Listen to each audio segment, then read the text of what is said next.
Good morning children. आज हम बात कर रहे हैं रचना के आधार पर शब्दों की। जब हमने शब्दों के वर्गीकरण को जाना था शब्द विचार के अंतर्गत, तब हमने जाना था कि शब्दों को विभिन्न आधारों पर हमने वर्गीकृत किया है। अर्थ के आधार पर बांटे हैं कुछ शब्दों को, जैसे कि समानार्थी हुए, अनेकार्थी हुए, एकार्थी हुए। फिर हमने स्रोत के आधार पर भी बांटे थे, तत्सम, तद्भव, देशज, विदेशी, संकर। फिर इसके अलावा कई बार हमने देखा है कि शब्दों की रचना को भी अलग अलग प्रकार से हम नए शब्दों को बनाते हैं रचना से।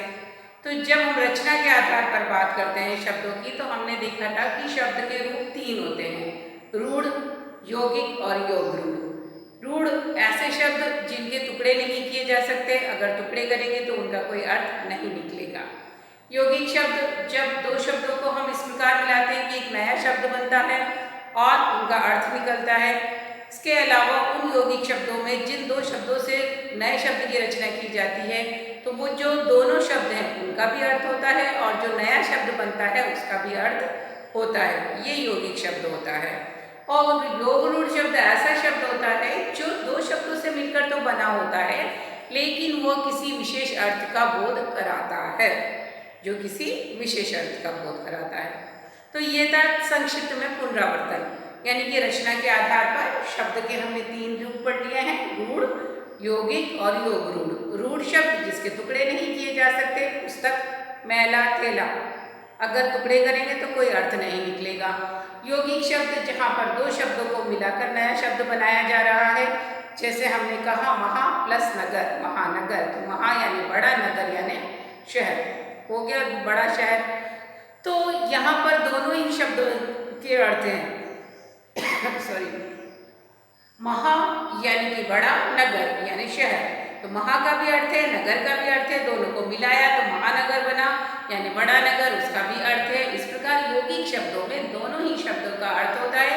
जो नया शब्द बनता है उसका भी अपना अर्थ होता है, उसको हम तोड़ के अलग अलग शब्दों को निकाल सकते हैं।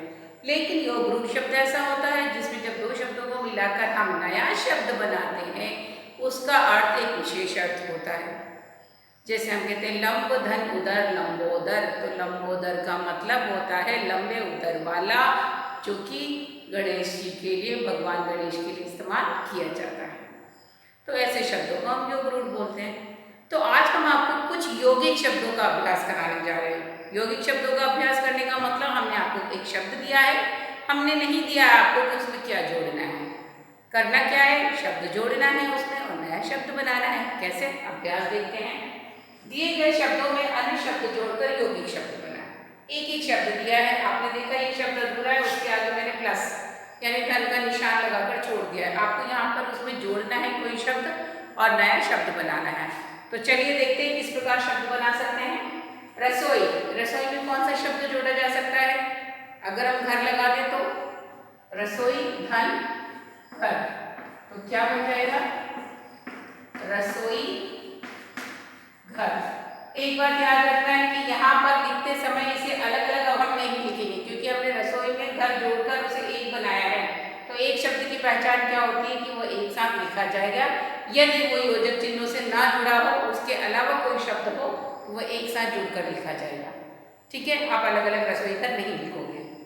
फिर आया डाक, तो डाक को भी हम घर से जोड़ सकते हैं। ठीक है, डाक के साथ हम घर लगा देते हैं घर, तो क्या बन गया, डाक घर। क्लियर, इस प्रकार हमने डाक घर भी बना लिया। अब बात आती है पाठ की।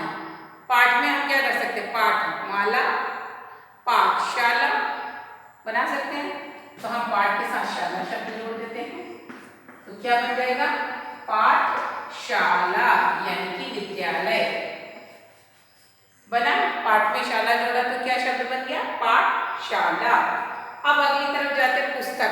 पुस्तक में क्या जोड़ सकते हैं, पुस्तक आलय, आलय यानी घर, पुस्तक का आलय, तो क्या बन जाएगा मिलाकर, पुस्तकालय, पुस्तकालय।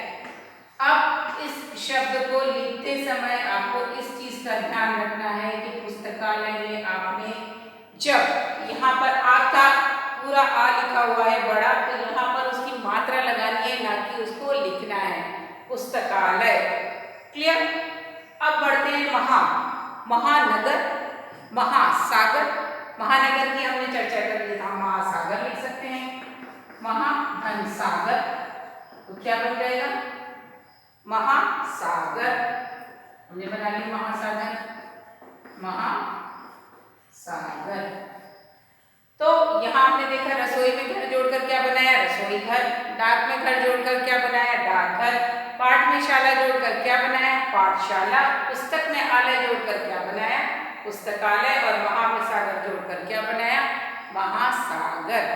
तो इस प्रकार हमारे ये शब्दों को जोड़कर हमने देखा कि दो शब्दों को मिलाकर यौगिक शब्दों की रचना की जाती है। यहाँ पर रसोई और घर दोनों का अलग अलग अर्थ है। मिलाने पर भी रसोई घर है, उसका भी अलग अर्थ है। यानी कि सार्थक शब्दों की ध्वनि है। दोनों शब्दों के टुकड़े कर सकते हैं, अलग अलग भी करोगे तो भी वो पूरा अर्थ को दर्शाएंगे। तो इस प्रकार ये योगरूढ़ और यौगिक शब्दों की पहचान है कि वे विशेष अर्थ को दर्शाते योगरूढ़ शब्द, और यौगिक शब्द में स्प्लिट करने के बाद भी यानी तोड़ने के बाद भी दोनों ही शब्दों का अर्थ स्पष्ट होता है। तो कीजिए ये अभ्यास, कॉपी में लिखिएगा और हर प्रकार के शब्दों की परिभाषा को जरूर जानिएगा, क्योंकि उनको पहचानना आपके लिए जरूरी है। तभी आप उसको वर्गीकृत कर पाएंगे और अभ्यास कर पाएंगे। इसी उम्मीद के साथ कि आप अभ्यास कर रहे हो, हम आपसे फिर मिलेंगे अगली क्लास में। तब तक के लिए टेक केयर, बाय।